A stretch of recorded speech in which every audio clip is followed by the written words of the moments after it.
ওকে, আসসালামু আলাইকুম। আমি আজকে তোমাদের কেমিস্ট্রি সেকেন্ড পেপার পরিবেশ রসায়নের উপর একটা কোশ্চেন সলভ করব, যেটা প্রত্যেকটা ইউনিভার্সিটিতে আসে। আমাদের এখানে দেখো জিএসটি এ সেট 4 2023-24 আসছে। তো এই কোশ্চেনটা খুব ইজি একটা মেথডে আমি তোমাদেরকে করিয়ে দিব। তো এখানে কি বলছে আমাদের বলছে স্থির তাপমাত্রা 30 সেন্টিমিটার পারদ চাপে, তার মানে এখানে অবশ্যই আদি চাপটা দিয়ে দিছে। আমি এখানে যদি আদি চাপ পি অন ধরি এটাকে, এবং 200 সিএমকিউ হাইড্রোজেন গ্যাস। 200 সিএমকিউ মানে এখানে অবশ্যই আদি আয়তনটা দিয়ে দিছে হাইড্রোজেন গ্যাসের, সেটাকে আমি ভি1 ধরে নিলাম।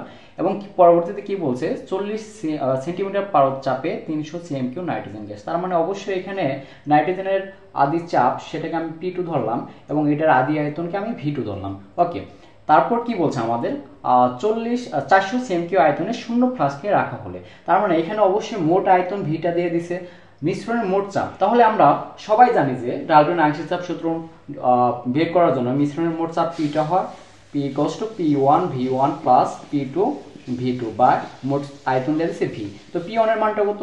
পি1 এর মান 30 ইন্টু ভি1 এর মান 200 প্লাস পি2 এর মানটা কত? 40 ইন্টু এটা 300। ওকে, তাহলে মোট আয়তন কত? 400। আমি লিখে ফেললাম 400। তাই এখানে কত হয়? 3 দোকানে 6 আর এখানে 3টা শূন্য, তার মানে 6000। ওকে, আর এখানে কত হয়? 12000, আর একে আমি 400। ঠিক আছে, তাহলে এখানে কত হবে? 6000 প্লাস 12000, তার মানে 18000 হবে।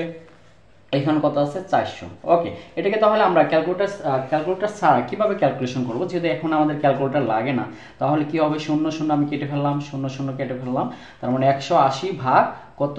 4। এটাকে যদি আমি 180-কে 4 দিয়ে ভাগ করি, 4 4 16, এখানে 4 16। ওকে, শূন্য 6 আছে কত? 8 হবে 2 হলে, তাহলে এখন কি হবে? 4 5 20, তার মানে 45।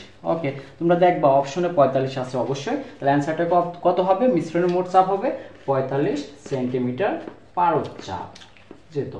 ওকে।